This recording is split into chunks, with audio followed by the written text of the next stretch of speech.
बहुत बार प्रश्न आता है कि कानों का प्रॉब्लम ज्योतिष में कैसे देखा जाए। कान और दिशा, ये दो चीज़ों की बहुत बड़ी आपस में लिंक है। कानों को दिशा कहा गया है और ये कहाँ कहाँ लिखा हुआ है, ये सूत्र हमें कहाँ मिलता है? ये सूत्र हमें मिलता है श्रीमद् भागवत पुराण में। श्रीमद् भागवत पुराण में प्रत्येक अंग के बारे में लिखा गया है कि ये अंग पे कौन सा ग्रह बैठा है या राज्य करता है। अब हम जब ज्योतिष मेडिकल एस्ट्रोलॉजी करते हैं तो मेडिकल एस्ट्रोलॉजी में कान ये तीसरा और 11वां भाव आता है। अब मान लीजिए किसी का कर्क लग्न है, कर्क लगने के लिए मान लीजिए कि अगर तीसरे भाव में आपकी कन्या राशि आती है अर्थात बुध है, और 11वें भाव में अगर आपकी दूसरी राशि आती है अर्थात वृषभ मतलब शुक्र है।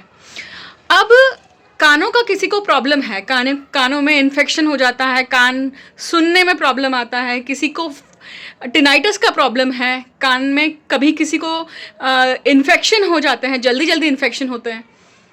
अब ये कैसे ठीक किए जाएं और अब ये किस तरह से सुधारे जाएं या इस हिसाब से पत्रिका को किस प्रकार से शुद्ध किया जाए। तो सबसे पहले तो समझिए कि जिस प्रकार से हम जब अर्धनारीश्वर का रूप देखते हैं तो दो आंखें हमें दिखाई देती हैं, दो कान हमें दिखाई देते हैं, पर वो शिव और शक्ति के हैं। तो शिव की आंख और शक्ति की आंख, या शिव के कान और शक्ति के कान, तो ये दो रूप है। तो सबसे पहले तो शिव शक्ति की उपासना। दूसरी बात कि अगर आपकी पत्रिका में वो 11वां भाव, अब मैंने कर्क लग्न बोला है तो कर्क लग्न के लिए 11वां भाव बाधक स्थान है। बाधकेश अगर आपका शुक्र है और वो शुक्र ढंग से काम नहीं कर रहा है, मान लीजिए केतु के साथ में है और 11वें भाव में राहु है, तो क्या हुआ? इसका अर्थ हुआ कि राहु की वजह से आपको राहु श्रीमद् भागवत पुराण के हिसाब से मुंह में बैठते हैं, मुख वाणी इसके ऊपर इनका आधिपत्य है। अब राहु जब तीसरे या 11वें भाव में है तो हमने क्या समझा कि दिशा कैसे ठहरती है, दिशा कैसे डिसाइड होती है। आपको कोई कुछ बताता है तो आप किससे सुनते हैं? कानों से सुनते हैं, और फिर इधर मुंह करते हैं उधर मुंह करते हैं, अर्थात आप दिशा देखते हैं। और कोई कुछ कहता है तो उसके बाद में करने के लिए कहाँ जाते हैं आप? तीसरे भाव में, मतलब आप पराक्रम करते हैं, इसलिए कानों से दिशा देखी जाती है। अब यहाँ पर राहु जैसा ग्रह अगर 11वें भाव में है कर्क लग्न के लिए, या फिर मान लीजिए चर लग्न के लिए अगर है, तो आप कैसे इसे शुद्ध करेंगे, कैसे आप इसे सुधारेंगे? तो सबसे पहले आप राहु का जप कर सकते हैं रोज़ 1 माला, ओम राहुवे नमः, या फिर आप काल भैरव का भी जप कर सकते हैं, ओम भैरवाय नमः। अगर आपको मंत्र पता है तो आप उनका भी जप कर सकते हैं रोज। इससे आपका राहु शुद्ध होते जाता है, इससे आपका 11वां भाव शुद्ध होगा।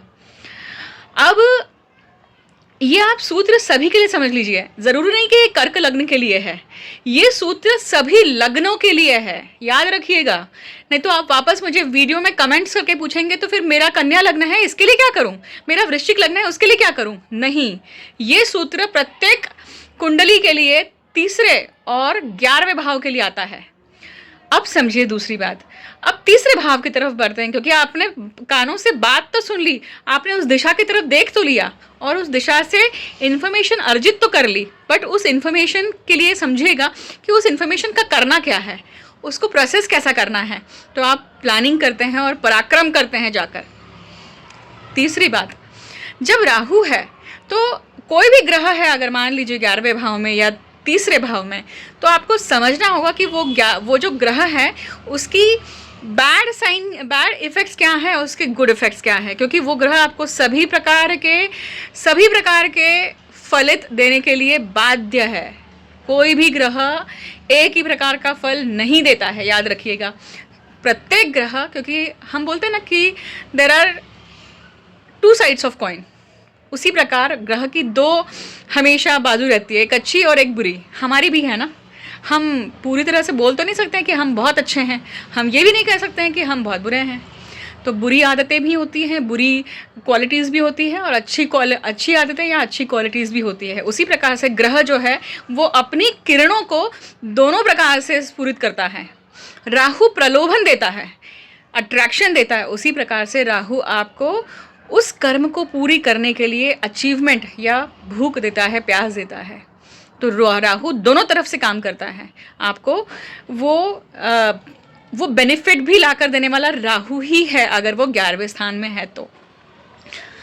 अब तीसरे स्थान अगर हम लेफ्ट और राइट ईयर की बात करें, अब तीसरे स्थान का मालिक मान लीजिए यहाँ पे बुध है। अब ये कहाँ बैठा है? मान लीजिए ये पेंडिंग कर्मा में बैठा है। तो पेंडिंग कर्मा में अगर बैठा है, इसका अर्थ है कि जब तक आप अपना पेंडिंग कर्म पूर्ण नहीं करते हैं, अब जैसे मान लीजिए कि मैंने अगर ये इन्फॉर्मेशन आपको दी है, इसका अर्थ है मैं अपना पेंडिंग कर्म पूर्ण कर रही हूँ। ये मैंने एग्जाम्पल के तौर पे कहा। ऐसे आपको अपनी कुंडली में तर्क लगाने पड़ेंगे। कुंडली पूरी तरह से तार्किक होती है, ऐसे ही कुछ भी नहीं है। यहाँ पर सब बातों के पीछे बहुत लॉजिकल एक्सप्लेनेशन है। जो ऋषि मुनि लिख कर गए हैं वो हमारे से 1000 टाइम्स सुपर ह्यूमन बीइंग्स है। तो पुराण हुए, संहिता हुई या ज्योतिष शास्त्र है, इसमें जो भी सूत्र, मैं सूत्र लेती हूँ हमेशा। और मैं किसी भी ऑथर का या किसी भी लेखक का जब भी कोई, मैं किताबें बहुत पढ़ती रहती हूँ, तो जब भी पढ़ती हूँ तो मैं उसका व्यू पॉइंट समझती हूँ। मैं ये मान के नहीं चलती हूँ कि ऐसा ही है।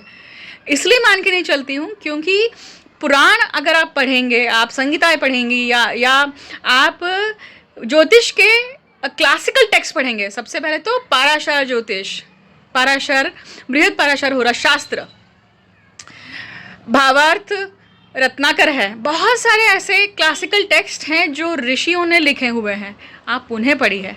जब उन सूत्र को आप समझते हैं, क्योंकि हर लेखक अपना अपना पॉइंट ऑफ व्यू दे रहा है, आपका पॉइंट ऑफ व्यू उन सबको पढ़ने के बाद में अनुभव के आधार पर तय होता है। अब आगे वापस से इसी बात पे आऊँगी कि जब कान की प्रॉब्लम है तो आपको दिशा शुद्ध करनी है। आपको उन तीसरे और 11वें भाव में जो ग्रह बैठे हुए हैं और 11वें और तीसरे भाव के जो स्वामी हैं उनको शुद्ध करना है। उन ग्रहों के मंत्रों को अगर आप रोज जपते हैं तो आपकी पत्रिका उस एस्पेक्ट से शुद्ध होती जाती है और आपका प्रॉब्लम सॉल्व होते जाता है। जब हम कोई भी चीज़ सुनते हैं उसके ऊपर अमल करना है, नहीं करना है, कितना करना है, कितना नहीं करना है, ये हम दिमाग में प्लानिंग करते हैं, आज्ञा चक्र। और जैसे मैंने कहा कि श्रीमद् भागवत पुराण में हर बॉडी पार्ट पे कौन सा ग्रह विद्यमान होता है, इसके ऊपर पूरी इन्फॉर्मेशन लिखी है। अगर आपको ये वीडियो अब आप इन सब सूत्रों को अप्लाई करिए। मैं यहीं पे इस वीडियो को विराम देती हूँ, और आपको ये अगर पसंद आ रहे हैं ये टिडबिट्स तो let me know, I will keep continuing that. Thank you so much for listening me patiently.